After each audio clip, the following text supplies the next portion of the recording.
রোগীদের অবগতির জন্য আমরা বলছি এখন আর বিদেশ যাওয়ার কোনো প্রয়োজন নাই। অধিকাংশ রোগী আমাদের প্র্যাকটিস লাইফে বলে, স্যার মনে হচ্ছে আমি আবার 15 বছরের কিশোর হয়ে গেছি। সে তার খেলাধুলাগুলো, সে তার নামাজ উঠবস করে পড়াগুলো, সিঁড়ি দিয়ে উঠানামা, অর্থাৎ তার ডে টু ডে লাইফে যে সমস্যাগুলো হচ্ছে তার কিছুই থাকে না। সিঁড়ি দিয়ে উঠানাম করলে অনেক সময় অনেক রোগী কমপ্লেন করে, স্যার আমার হাঁটুতে শব্দ হচ্ছে। তো হাঁটুতে বিভিন্ন ক্র্যাকিং সাউন্ড হয় বা চপিং সাউন্ড হয়, অনেক রোগী এতে আতঙ্কিত হয়ে যায়। আসলে আতঙ্কিত হওয়ার কিছু নেই। এটাও যদি প্রথম দিকে আমরা খেয়াল করি, যে কোনো আওয়াজের প্রথম কারণ হচ্ছে যেটা আমি বলছি তরুণাস্থি ডিস্ট্রাকশন, কার্টিলেজটা ধীরে ধীরে ক্ষয় হয়ে যায়। কার্টিলেজ ডিস্ট্রাকশনের একটি কারণ হচ্ছে সে আবারও একই কারণ, 80 কেজির উপরে তাকে আমরা বলি যে আপনি সিঁড়ি ভাঙবেন কম, আপনি লিফটে চলাচল করবেন বেশি। কিন্তু অনেক সময় কিছু 5 তলা 10 তলা সে উঠছে যে বিল্ডিং এ কোনো লিফট নেই, তার হাঁটুর উপর অত্যাধিক চাপ পড়ে যাচ্ছে। আবার অনেক সময় দেখা যায় অনেকে হাঁটু দিয়ে উঠতে পারেন কিন্তু নিচের দিকে নামতে গেলে কষ্ট হয়, তখন আমরা বলি যে কার্টিলেজের ড্যামেজটা অনেকটা বেশি হয়ে গেছে, সেক্ষেত্রে অস্টিওআর্থ্রাইটিস আমরা দেখি।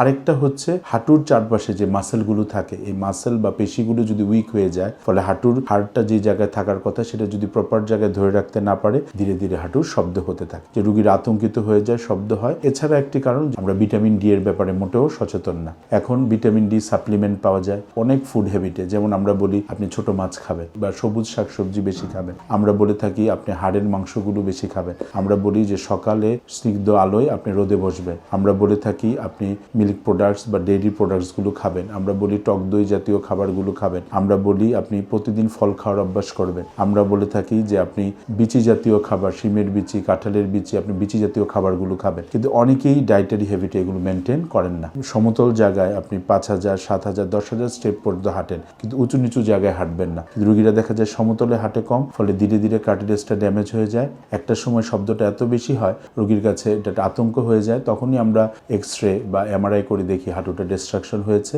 তখন আমাদের অনেক সময় অস্টিওআর্থ্রাইটিস যদি গ্রেড 3 এবং গ্রেড 4 হয়ে যায়, টোটাল নি রিপ্লেসমেন্ট করা লাগে। উপরের হাড়টিটাকে বলি আমরা ফিমার, নিচের হাড়টাকে বলি আমরা টিবিয়া। ফিমারের যে অংশটুকু ডিস্ট্রাকশন হয়েছে সেটাকে আমরা রিপ্লেস করি, আর টিবিয়ার যে অংশটুকু ডিস্ট্রাকশন হয়েছে সেই অংশটাকে রিপ্লেস করি। রোগীটার হাঁটুর যে অংশটা ক্ষয় হয়েছে এবং মাঝখানে যে কার্টিলেজ থাকে সেই কার্টিলেজটাকে আমরা রিজেনারেট করার চেষ্টা করি, ফলে রোগীটা আগের মতো অনেকটাই স্বাভাবিক হয়, তার হাঁটু ব্যথা থাকে না। অধিকাংশ রোগী আমাদের প্র্যাকটিস লাইফে বলে, স্যার মনে হচ্ছে আমি আবার 15 বছরের কিশোর হয়ে গেছি। সে তার খেলাধুলাগুলো, সে তার নামাজ উঠবস করে পড়াগুলো, সিঁড়ি দিয়ে উঠানামা, অর্থাৎ তার ডে টু ডে লাইফে যে সমস্যাগুলো হচ্ছে তার কিছুই থাকে না। অনেক রোগী এটাতে আতঙ্কিত হয় যে একটি অপারেশন আমার হাঁটু মনে হয় কেটে ফেলে দেবে। রোগীদের অবগতির জন্য আমরা বলছি এখন আর বিদেশ যাওয়ার কোনো প্রয়োজন নাই। বাংলাদেশেই প্রতিনিয়ত আমরা হাঁটু এবং নি রিপ্লেস করছি, আমরা কোমরের হিপ জয়েন্ট রিপ্লেস করছি, এমনকি আমরা এখন শোল্ডার এলবো রিপ্লেস করছি। আর রিপ্লেসের অধিকাংশই দেখা যায় 20 থেকে 30 বছর আমরা যদি একটা ভালো কোম্পানির বিদেশি ইমপ্লান্ট ব্যবহার করি, দেখা যায় লাইফ লং রোগী ভালো থাকে।